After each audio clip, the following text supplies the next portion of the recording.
ایسے ہے مسجد میں مسلمان ایسے ہے جیسے مچھلی پانی میں. کیوں بھائی؟ مچھلی کو پانی سے باہر نکال دیا جائے تو کیا ہوتا ہے؟ تڑپ تڑپ کے مر جاتی ہے نا. مسلمان تو مسجد میں ایسے ہے جیسے مچھلی پانی کے اندر، کہ مسجد میں وقت اور مسجد کا خیال کرنا، مسجد کی ضروریات کا خیال کرنا. میرے دوستوں اور عزیزوں، یہ کامیابی کا راستہ ہے. خود نماز پڑھنا، دوسروں کو نماز کی دعوت دینا. ہم کہ کون ہے بھائی؟ ہم کاروباری نہیں، ہم تاجر نہیں، ہم کپڑے کے کاروبار کرنے والے نہیں، میں دکاندار نہیں، میں دودھ والا نہیں. میں کون ہوں؟ میں اپنے نبی کا امتی ہوں. میں کون ہوں؟ میں اپنے نبی کا امتی ہوں.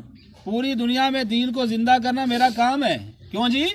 پوری دنیا میں دین کو زندہ کرنا میرا کام ہے. حاجی عبدالوہاب صاحب کے بعد وزیر اعظم وہ آیا اپنا نواز شریف، اس نے کہا جی میں وزیر اعظم آپ کے پاس آیا بیٹھا ہوں. فرمایا بھائی تو نے وزیر اعظم کہہ کے اپنی حیثیت گھٹا دی، تو نے اپنی قدر کم کر دی ہے. تو یوں کہ میں اپنے نبی کا امتی ہوں، میں اپنے نبی کا امتی ہوں، میں قرآن کا وارث ہوں، میں اللہ کا خلیفہ ہوں، میں نبی کا نائب ہوں. بھائی سب سے بڑی ہماری نسبت، میں اپنے نبی کا نائب ہوں، خلیفہ ہوں. جو ان کے ذمے تھا، ان کی ذمہ داری، وہ ساری میری ذمہ داری ہے. پورا میرا محلہ نمازی بن جائے، پورے محلے میں کوئی بچہ کوئی بچی ایسی نہ رہے جو مسجد میں جا کر قرآن پاک کی تعلیم حاصل نہ کرنے والی ہو. سمجھ آئی کہ نہیں آئی جی؟ جو مسجد میں جا کر دین نہ سیکھے. کوئی محلے میں عورت نہ ہو جو گھر میں نماز نہ پڑھتی ہو، کوئی مرد ایسا آدمی نہ ہو جو نماز مسجد میں جا کر نہ پڑھے. فرمایا جو شخص اپنے بچے کو ناظرہ قرآن پاک پڑھاتا ہے، اس کے ماں باپ کے اگلے پیچھے سارے گناہ معاف کر دیے جاتے ہیں. جو شخص اپنے بچے کو حافظ قرآن بناتا ہے، حافظ قرآن بناتا ہے، وقت لگتا ہے، اس میں مشقت ہوتی ہے، لیکن اس کو انعام کیا ملتا ہے؟ من قرأ القرآن فاستظہرہ فاحل حلالہ وحرم حرامہ وادخلہ اللہ الجنہ وشفعہ فی عشرۃ من اہل بیت کلہم قد وجبت لہ النار. جو شخص اپنے بیٹے کو حافظ قرآن بناتا ہے، اللہ تعالیٰ قیامت والے دن اس کے سارے خاندان کو کھڑا کرے گا، اور اللہ فرمائے گا تو ان کو پہچانتا ہے؟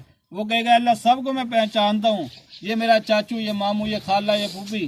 اللہ فرمائے گا ان سب کے لیے جہنم واجب تھی، ان کے پاس کوئی نیک عمل تھا ہی نہیں، صرف گناہ ہی گناہ ہیں.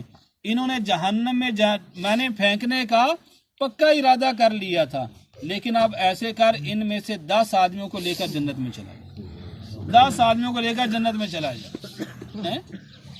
ایک بزرگ اللہ والے، ایک بزرگ تھے، رات کو خواب میں دیکھا انہوں نے کہ کوئی قبرستان ہے، قبرستان میں سے کوئی مردے نکلے اور سفید چیز چگ رہے ہیں. کوئی سفید جیسی ہمارے مٹھائی ہوتی ہے نا، مکھانے ایسے چگ رہے ہیں.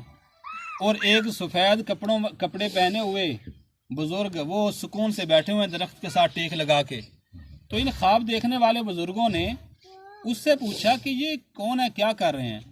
انہوں نے کہا کہ یہ جو ہے نا، ان کے لیے جو پیچھے سے ثواب آتا ہے نا، ان کے رشتہ دار بھیجتے ہیں، رشتہ دار جو پڑھ کے جو بھی ایصال ثواب کرتے ہیں، یہ وہ چگ رہے ہیں. اس نے کہا آپ کیسے بے فکر بیٹھے ہیں، آپ کیوں نہیں چگ رہے؟ اس نے کہا مجھے اس کی ضرورت نہیں ہے، مجھے تو روزانہ تھوک کے حساب سے آتا ہے، مجھے روزانہ تھوک کے حساب سے آتا ہے. اس نے کہا وہ کیسے؟ اس نے کہا میرا بیٹا حافظ قرآن ہے، روزانہ ایک قرآن پڑھ کے مجھے بخشتا ہے، روزانہ ایک قرآن پڑھ کے مجھے بخشتا ہے، مجھے اس کی ضرورت نہیں ہے. سمجھ آئی؟ وہ کچھ دن پھر دوبارہ گزرے، پھر ویسے ہی رات کو خواب دیکھا، ویسے ہی وہ لوگوں کو دیکھا سفید چیز چگ رہے ہیں، اور اب جو ہے وہ جو سفید بزرگ وہ بھی ساتھ ملے ہوئے ہیں، چگ رہے ہیں. سمجھ آئی نا؟ تو اب انہوں نے ان سے پوچھا کہ اب